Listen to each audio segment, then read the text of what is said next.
The scourge of terrorism is, however, raising its head yet again, and this time, unfortunately, Afghan soil. As we are dealing with this menace, we need the international community to urge the Afghan Taliban regime to fulfill its international obligations and commitments and rein in terrorist elements operating from its.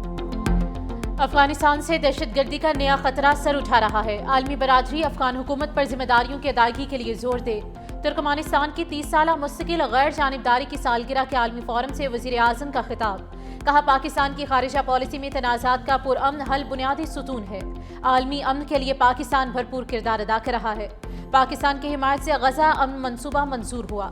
سلامتی council کی قرارداد پاکستان کے when کی تائید. 8 عرب اسلامی ممالک کے رکن کی حیثیت سے امن مشن میں کردار ادا کیا. مشرق وسطی میں دیر پا جنگ بندی اور انسانی امداد کی فراہمی ناگزیر قرار دی.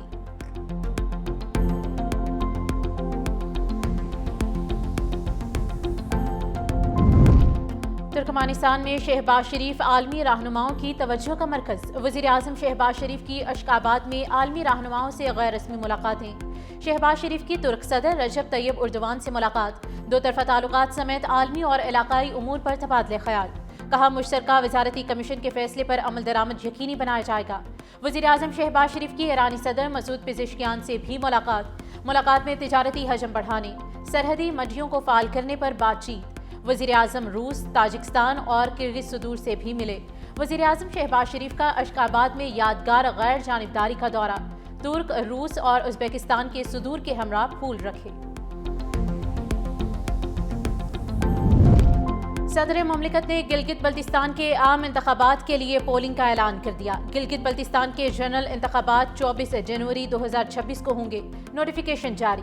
امیدواروں کو انتخابی نشانات 13 جنوری 2026 تک الاٹ کیے جائیں گے.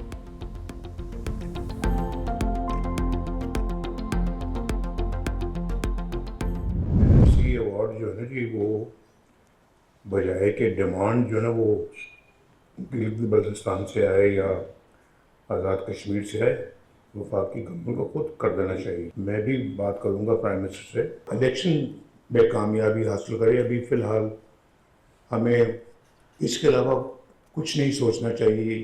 بہترین امیدواروں کا انتخاب کرنا چاہیے. میرٹ کو انفورس کرنا بہت ضروری ہے. گلگت آزاد کشمیر کو NFC کے تحت فنڈز ملنے چاہیے. وزیر اعظم شہباز شریف سے اس بارے میں بات کروں گا. چاہتے ہیں نون لیگ آزاد کشمیر اور گلگت میں کامیابی حاصل کرے. میرٹ پر کمپرومائز نہیں کیا جائے گا. مسلم لیگ نون کے صدر نواز شریف کا پارٹی عہدیداروں سے خطاب. کہا فضا بہت اچھی ہے، رزلٹ بھی اچھا آنا چاہیے. پرانے ساتھیوں کو میرٹ پر ٹکٹ دیا جائے گا. میرٹ کی خلاف ورزی کسی صورت برداشت نہیں ہوگی. پارٹی کے اصولوں پر کوئی سمجھوتا نہیں کیا جائے گا.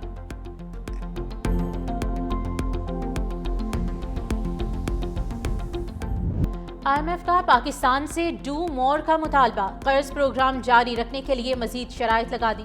اعلیٰ سرکاری افسران کے اثاثوں کی آن لائن اشاعت لازمی قرار. کرپشن رسک کم کرنے کے لیے ایکشن پلان بنانے کی بھی ہدایت. صوبائی اینٹی کرپشن اداروں کو مزید اختیارات دینے پر زور. IMF نے شوگر سیکٹر میں بھی اصلاحات کا مطالبہ کر دیا. پاکستان نے 23 شرائط مان لی. ترقیاتی اسکیموں میں کمی، کھاد اور کیڑے مار ادویات پر 5% ایکسائز ڈیوٹی میں اضافہ. شوگر سیکٹر کی مکمل ڈی ریگولیشن کی یقین دہانی. 40,000 بڑے دکانداروں کے لیے پوائنٹ آف سیل سسٹم کی تنصیب 2 سال میں مکمل ہوگی. IMF نے نئی سرمایہ کاری پر مالی مرات، گارنٹیز، ایندھن سبسڈی، کراس سبسڈی اور گندم کی امدادی قیمت مقرر کرنے سے بھی روک دیا ہے. قرض پروگرام کے دوران نئے اسپیشل اکنامک زونز یا دیگر زونز بنانے پر بھی پابندی عائد کر دی گئی ہے.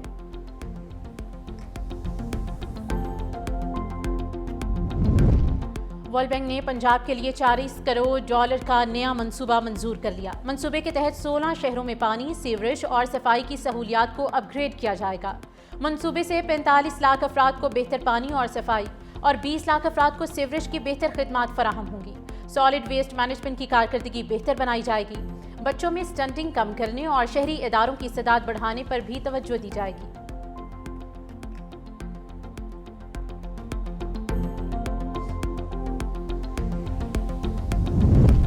ایشیائی ترقیاتی بینک نے پاکستان کے لیے $54 کروڑ فائنانسنگ کی منظوری دے دی. $400 ملین ریاستی ادارہ جاتی اصلاحات کے لیے فراہم کیے جائیں گے. رقم سندھ کے ساحلی اضلاع میں کلائمیٹ ریزیلینس بڑھانے پر بھی خرچ ہوگی۔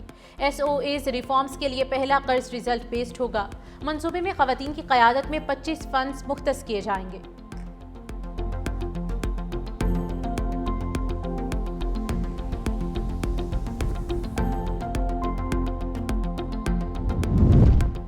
SIFC کی کاوشوں سے پاکستان اور برطانیہ کے اقتصادی تعلقات میں پیش رفت۔ وزیر خزانہ محمد اورنگزیب اور برطانیہ کی وزیر برائے ترقیاتی امور سے ملاقات۔ تجارت، صحت، تعلیم، سرمایہ کاری، ماحولیات اور سماجی شعبوں میں تعاون بڑھانے پر تبادلہ خیال۔ پاکستان اور برطانیہ کے درمیان 8 سال کے بعد ترقیاتی مذاکرات کے نئے دور کا آغاز ہوا ہے۔ پاکستان میں برطانوی کمپنیز کی تعداد 200 سے زائد ہونے کے باعث تجارتی حجم 5.5 بلین پاؤنڈ سے تجاوز کر گیا ہے۔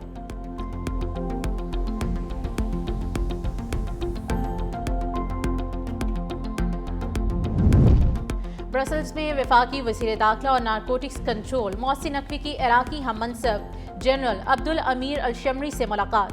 پاک عراق دو طرفہ تعلقات، زائرین کی سہولت اور پائیدار تعاون کے فروغ پر اتفاق ہوا۔ عراقی وزیر داخلہ نے تمام پاکستانی زائرین کو عراق آنے کی اجازت دینے کا اعلان کیا۔ دونوں ممالک کا سیکیورٹی، انسداد دہشت گردی اور انسانی اسمگلنگ کی روک تھام کے لیے مشترکہ میکانزم مزید مضبوط بنانے پر اتفاق۔ عراقی وزیر داخلہ جلد پاکستان کا دورہ کریں گے۔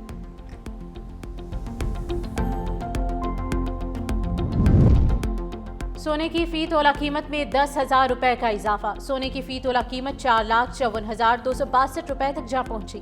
10 گرام سونے کی قیمت 3,89,454 روپے ہو گئی۔ بین الاقوامی مارکیٹ میں سونے کی قیمت میں $160 کا اضافہ ہوا۔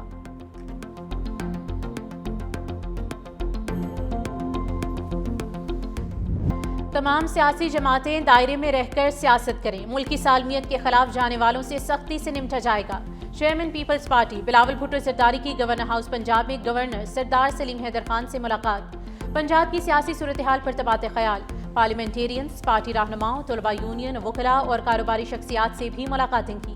بلاول بھٹو نے بلدیاتی انتخابات میں مخالفین کو ٹف ٹائم دینے، پارٹی کارکنوں کو پیغام عوام تک پہنچانے اور عوامی خدمت کے بیڑے کو مزید آگے بڑھانے کی ہدایت دی۔ Chairman Peoples Party Bilawal Bhutto نے لاہور میں خوش آمدید کہنے پر مریم نواز کا شکریہ ادا کیا۔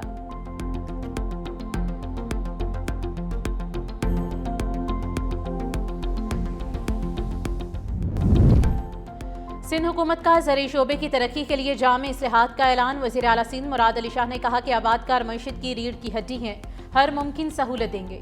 وزیر اعلیٰ سندھ سید مراد علی شاہ کی زیر صدارت اجلاس۔ جدید ٹیکنالوجی اور تحقیق پر مبنی زراعت کو فروغ دیا جائے، ہاریوں کے لیے بروقت اور شفاف مالی معاونت کو یقینی بنایا جائے۔ سندھ حکومت کا زرعی تحقیق اور جدید ٹیکنالوجی سے زرعی پیداوار بڑھانے کے عزم۔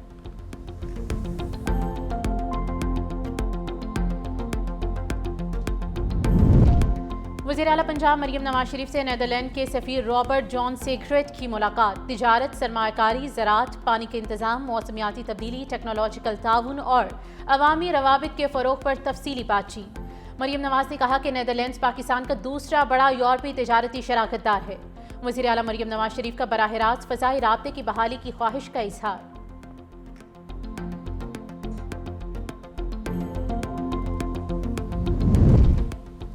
ریاست مخالف پروپیگنڈا بانی PTI آج بھی کر رہے ہیں۔ فیض حمید سے متعلق فیصلہ تاریخی ہے۔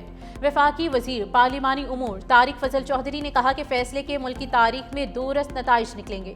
ثابت ہوا کہ کوئی قانون سے بالاتر نہیں۔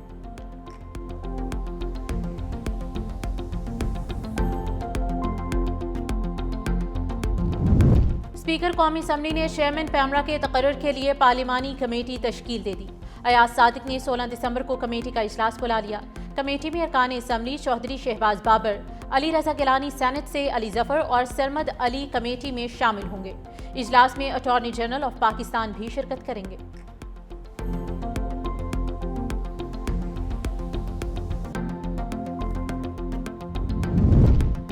بانی کے بہنوں پر واٹر کینن چلانا شرمناک اقدام ہے۔ صوبائی حکومت اس ناروا اور غیر انسانی سلوک کی بھرپور مذمت کرتی ہے۔ وزیر اعلیٰ خیبر پختونخوا سہیل آفریدی نے کہا کہ NFC اجلاس میں صوبائی حقوق کے لیے سب کمیٹی قائم ہونا خوش آئند ہے۔ سب کمیٹی کی سربراہی صوبائی مشیر خزانہ کریں گے۔ واجبات کے حوالے سے سفارشات وفاق کو پیش کی جائیں گی۔ وزیر اعلیٰ کی NHP اور NFC بقایا جات پر محکمہ خزانہ کو ہر ہفتے وفاق کو خط ارسال کرنے کی ہدایت۔ اگر کسی کرپشن کی شکایت مجھے موصول ہوئی تو کارروائی کی جائے گی۔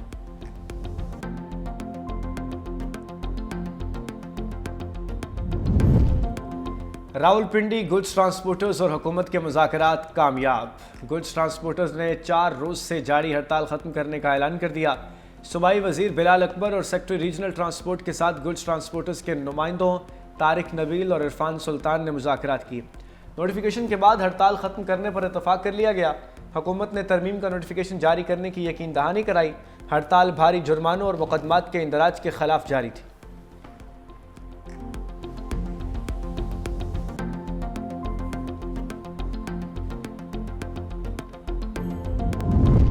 ساری بیوروکریسی اور ایگزیکٹو مل کر جوڈیشری سے مذاق کر رہی ہے۔ جب دل کرتا ہے عدالتی آرڈر مان لیتے ہیں، جب دل کرتا ہے آرڈر نہیں مانتے۔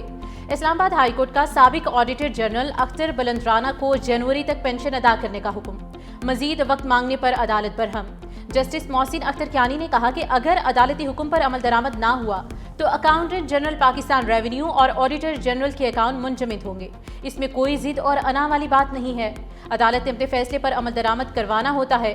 ہم کوئی سخت آرڈر نہیں کرنا چاہتے، ورنہ پھر آپ کو اور ہمیں تکلیف ہوتی ہے۔ عدالت نے ہدایات کے ساتھ کیس کی سماعت 12 جنوری تک ملتوی کر دی ہے۔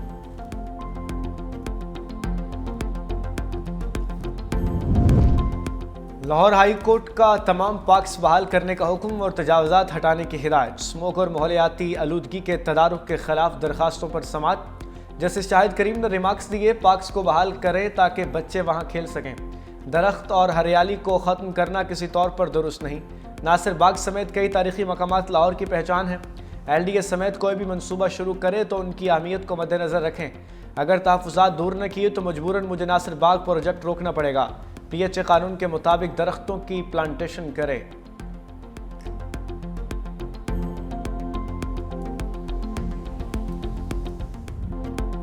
ملک بھر میں خشک سردی کا راج، بالائی علاقوں میں خنکی بڑھ گئی۔ لیہ میں درجہ حرارت -7 تک گر گیا ہے۔ قلات میں -4، کوئٹہ 0، اسلام آباد 3، پشاور 4، لاہور 8 اور کراچی میں 13 ڈگری سینٹی رہا۔ اسلام آباد اور کشمیر میں کوہرا پڑنے کا امکان۔ سندھ میں موسم مجموعی طور پر خشک، شمالی بلوچستان، مری، گلیات، کشمیر اور گلگت بلتستان میں شدید سردی متوقع۔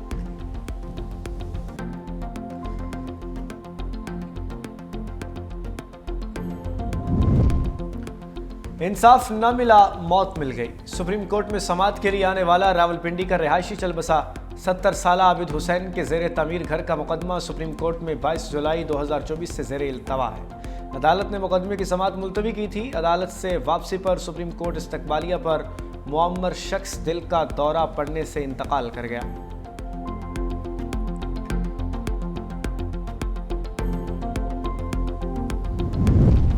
دفاعی محاذ پر چین کی ایک اور کامیابی، دنیا کے سب سے بڑے ڈرون کا کامیاب تجربہ کر لیا۔ چینی سرکاری میڈیا کے مطابق جیتیان نامی پائلٹ لیس ڈرون کی لمبائی 16.35 میٹر ہے، جو 6000 کلو گرام تک وزن اٹھانے کی صلاحیت رکھتا ہے۔ یہ جدید ڈرون 12 گھنٹے مسلسل پرواز کر کے ہدف کو نشانہ بنا سکتا ہے۔